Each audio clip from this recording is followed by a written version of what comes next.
우리가 핍박이라든지 박해라든지 같은 말을 들으면 불편해집니다. 그런 일을 당하고 싶지도 않고 하고 싶지도 않죠. When you hear words like oppression or persecution, you don't feel good about it. You feel very uncomfortable. You don't want to be treated like that, or you don't want to others. 근데 세상에는 분명 그런 일들이 있고 지금도 그런 것들 때문에 많은 사람들이 힘들어하죠.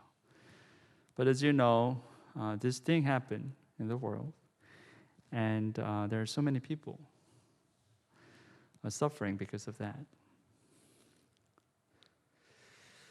우리가 그런 일을 당하면 어떤 마음이 들까요?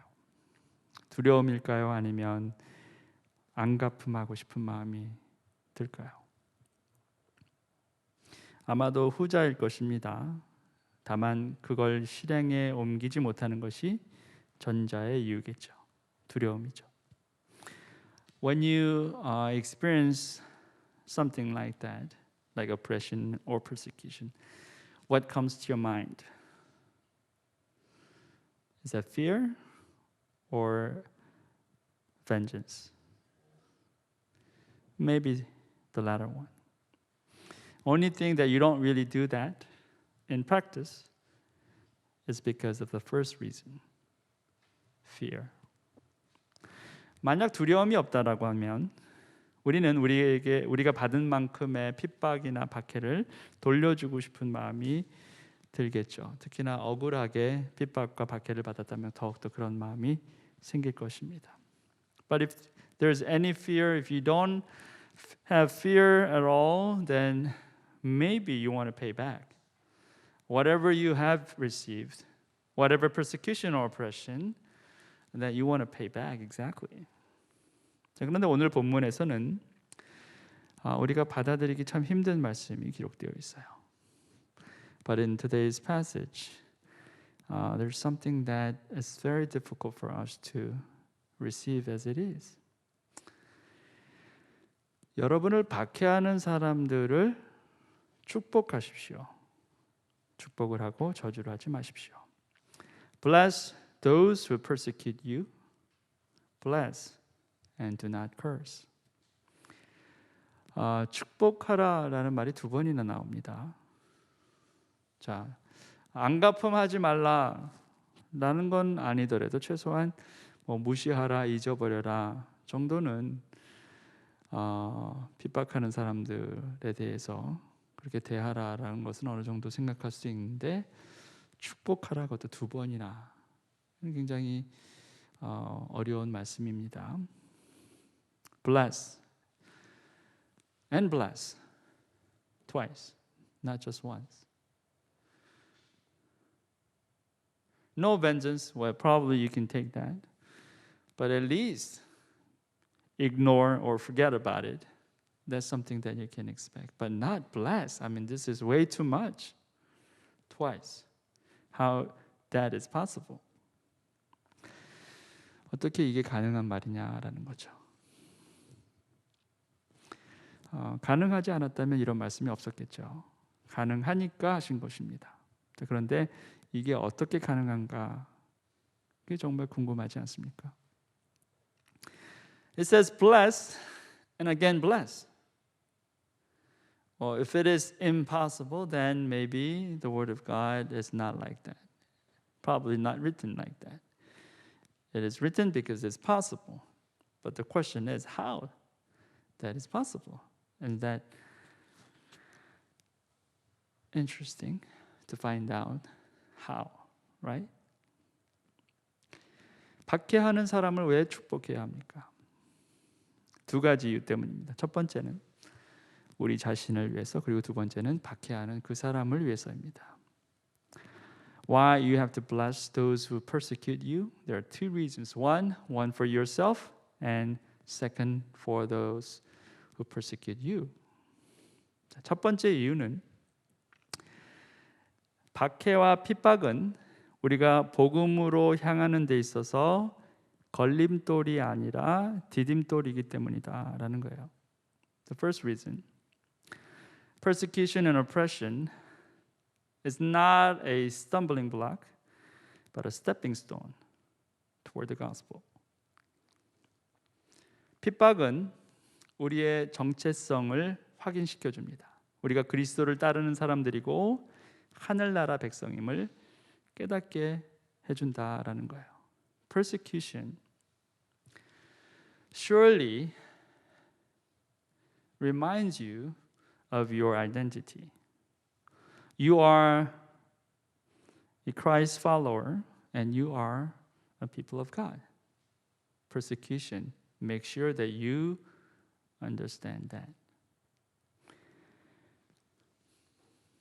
그리스도 예수 안에서 경건하게 살려고 하는 사람은 모두 박해를 받을 것입니다. In fact, everyone who wants to live a godly life in Christ Jesus will be persecuted.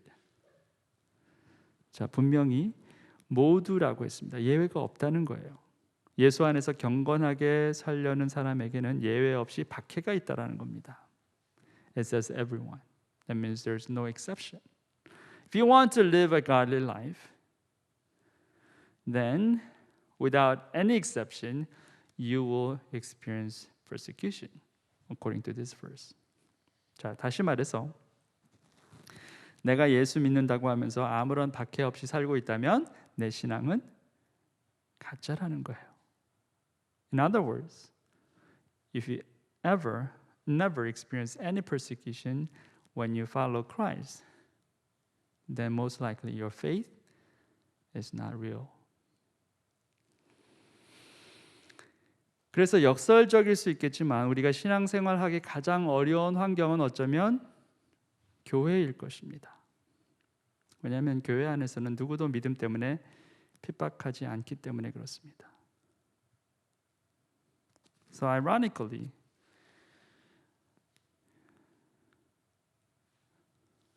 most difficult environment for you to live a life in faith is maybe church. Because at church, there's no one who will persecute you because of your faith.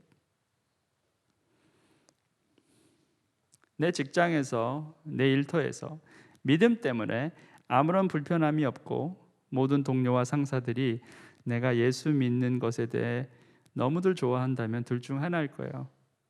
직장과 일터가 이미 기독 공동체가 되었거나 아니면 내가 내 신앙을 타협하며 믿음대로 살지 않거나 일 거다라는 것입니다. So at your work, you don't have any discomfort and everybody is around you. They love you because you are Christian, you believe in Jesus Christ. And the reason is one of the two. One, maybe your workplace is already Christian workplace. Two, you keep compromising your faith. You don't live according to your faith. Either one of it. 물론 박해를 위해서 일부러 직장이나 일터에서 분란을 일으키거나 타협 없는 신앙을 지킨다고 타 종교인을 협박하고 절에 불을 지른다든지 라고 하는 것과는 분리해서 생각해야 합니다. 그것은 신앙의 순수함을 지키는 것과는 상관없는 그저 폭력일 따름이기 때문에 그렇습니다. Well, this is a different thing. In order for you to receive persecution, to make sure that you're Christian, you create some turmoil at work, or you say, okay, I'm not going to compromise my faith. So you persecute rather other people in different religions. They put a fire in a Buddhist temple, something like that. That's completely different thing. There's no relationship between keeping your faith pure and such violence. 자, 그런데 그게 아니라 순전히 신앙인으로서의 불편함을 피하고자 타협하고 신앙의 본질을 훼손하면서까지 박해를 피하고자 한다라고 하면 그리스도인으로서의 정체성을 스스로 버리는 일이다라는 것입니다. But just because you want to avoid such discomfort or try to avoid persecution, you keep compromising your faith. That means you are willingly throwing out your Christian identity. 그래서 다른 사람이 내 안에 있는 믿음 때문에 나를 박해한다면 그것은 내 신앙이 진짜인 것을 확인하는 일이고, 그래서 감사한 일이 되고, 그렇기 때문에 그를 축복하는 것은 당연한 일이 된다라는 거예요. So, when someone is persecuting you because of your faith in Christ, that means your faith is real. Then you have very reason and good reason to be thankful. And because of that, it's very natural for you to bless those who persecute you. Second, 두 번째, 우리를 박해하는 사람들을 축복해야 하는 이유는 우리의 축복이 그들에게 선물이 될 수 있기 때문에 그렇습니다. The second reason why you have to bless those who persecute you, because our blessing can be a gift for them. 우리를 박해하는 사람을 축복하라라는 것은 그들을 우리 마음속으로 품고 무조건 그들을 위해서 복을 빌라라는 의미가 아닙니다. 그들에게 복 주시기를 원하시는 하나님의 마음을 직접 말로 표현하다라는 의미입니다. When God says, bless those who persecute you, that doesn't mean that you just embrace them and just pray for the blessing for those people. No. Rather, you have to express the mind of Christ for them. How God so wants to bless them.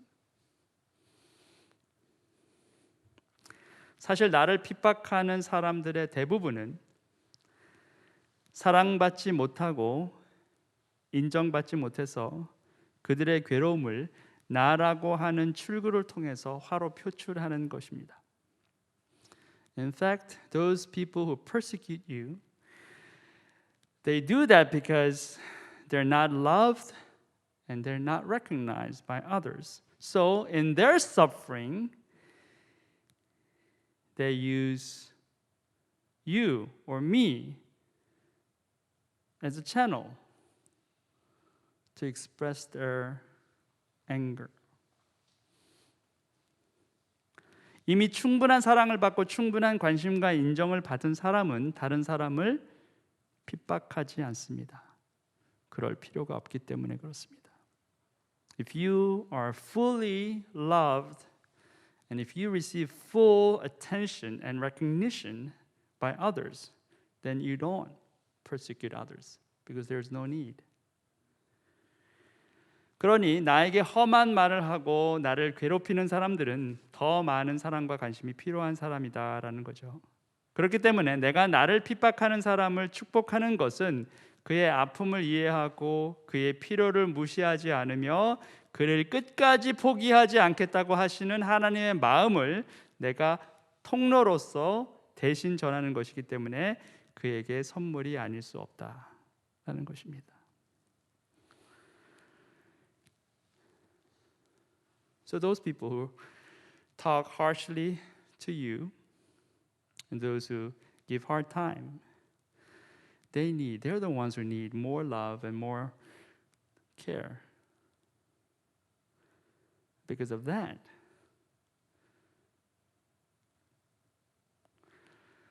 you bless those people who persecute you because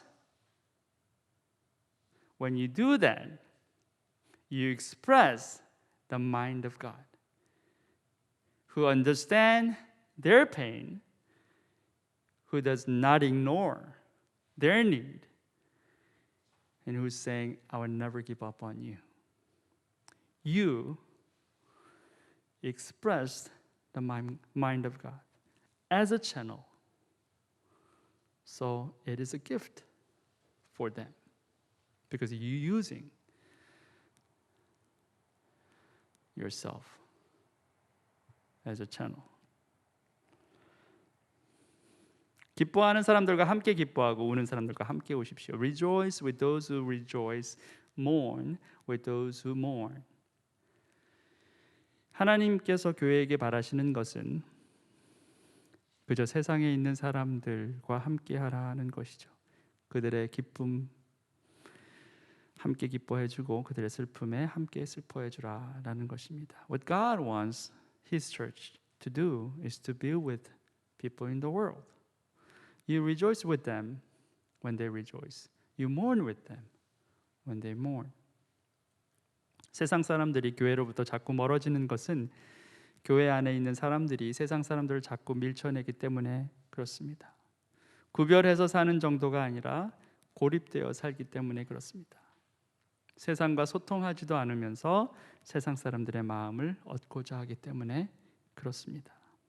Reason why people in the world they are far away from church because people in the church they're pushing away people. Their life is not just separated life, but rather it's isolated ones. So they don't really give much effort to communicate to the world. They just want to simply win the world's and people in the world's heart. 하나님은 사람과 소통하기 위해서 직접 사람이 되셨습니다. 그래서 사람들과 함께 기뻐하고 함께 우셨습니다. 그게 하나님의 사랑의 방식이고 하나님의 교회가 그 방식을 따라하기를 기대하시는 거죠. In order for God to communicate to people, He became just like one of us. So He rejoices with us and He cries with us. And that's the way of His love. And that's exactly what God expects His church to follow. 서로 한 마음이 되고 교만한 마음을 품지 말고 비천한 사람들과 함께 사귀고 스스로 지혜가 있는 채 하지 마십시오. Live in harmony with one another. Do not be proud, but be willing to associate with people of low position. Do not be conceited. 교만한 사람, 잘난 체 하는 사람은 교인들도 좋아하지 않지만 세상 사람들도 좋아하지 않습니다. 그런데 우리가 그리스도의 사랑을 따라 사랑하게 되면 그 사랑은 언제나 겸손한 사랑임을 알게 됩니다. Not only church people, but people in the world, they also do not like those people who are proud and those people who are arrogant. But when you try to love others with the love of Christ, and that love always demonstrates humility. It follows Jesus' humble heart. 주님은 언제나 겸손하셨고 비천한 사람들과도 친구가 되셨고 스스로 지혜롭다 여기는 사람들을 부끄럽게 하셨습니다. So Jesus was always humble. And He was willing to become friends of those who are in low position. And He made those people those who boast themselves feel shame. 교회는 세상을 위한 축복의 통로가 되어야 합니다. 그러기 위해서는 우리가 겪는 핍박이나 박해를 두려워해서는 안 됩니다. 오히려 그들을 축복하고 그리스도의 사랑으로 품고 견뎌내야 한다는 것이죠. 왜냐하면 핍박은 복음의 장애물이 아니라 영적 성숙의 도구이자 더 깊은 하나님의 은혜로 이끄는 통로이기 때문에 그런 것입니다. So, church has to become a channel of blessing in this world. So we should not be afraid of this persecution and oppression. Rather, we should bless those people who persecute us and embrace us in the love of Christ. Because persecution is never a stumbling block for the gospel, but it's a tool for our spiritual maturity and it's a channel to lead us into a deeper grace of God. 우리가 복음대로 살아갈 수 있는 힘의 원동력은 우리 자신이 아닙니다. 하나님의 은혜로 우리에게 부어지는 그리스도의 능력이자 성령이 공급하시는 힘이에요. The very power for us to live our lives according to the gospel is not ourselves. It is rather the power of Christ and the power of the Holy Spirit through the grace of God. 내가 이루어 놓은 게 아니고 내가 할 수 있는 것이 아니라는 거죠. 그래서 우리가 주님을 의지해야 합니다. 우리가 우리를 핍박하고 우리를 힘들게 하는 사람들 축복하는 것 우리의 힘으로 가능하지 않다는 거예요. 우리의 힘으로 가능하진 않지만 그리스도의 사랑으로 성령의 능력으로 가능하기 때문에 말씀을 하신 거예요. 그리고 그것은 여러분 자신뿐만 아니라 핍박하는 그 사람을 위해서도 반드시 필요한 것이다 라는 것입니다. Well, we cannot do it on our own power, on our own ability. That's why we have to keep trusting God. Blessing those people who are persecuting you, those people who are giving you a hard time, was not easy for you to do so. Sometimes it's impossible for you to do so when you rely on your own power or on your own will. But when you rely on the power of Christ, it is possible. Because it is possible through Christ and through the Holy Spirit, the Bible is written like that. Bless those who persecute you. Bless, not to curse. So tonight, we're going to go to God in prayer. 오늘 밤에 우리가 기도함으로 하나님께 나갑니다. 주님, 내 능력 또 나의 의지를 의지하지 않게 하시고 주의 영의 능력을 의지해서 우리를 핍박하는 사람을 축복하며 우리가 하나님의 영원한 축복의 통로로 쓰임받게 하소서. 우리 같이 기도했으면 좋겠습니다. We're going to pray for about 20 minutes asking God, God, let me be your channel of blessing. Because I don't rely on my power to forgive or to bless, but I rely on the power of Christ. Let's pray and I'll come back and close. Let's pray for now.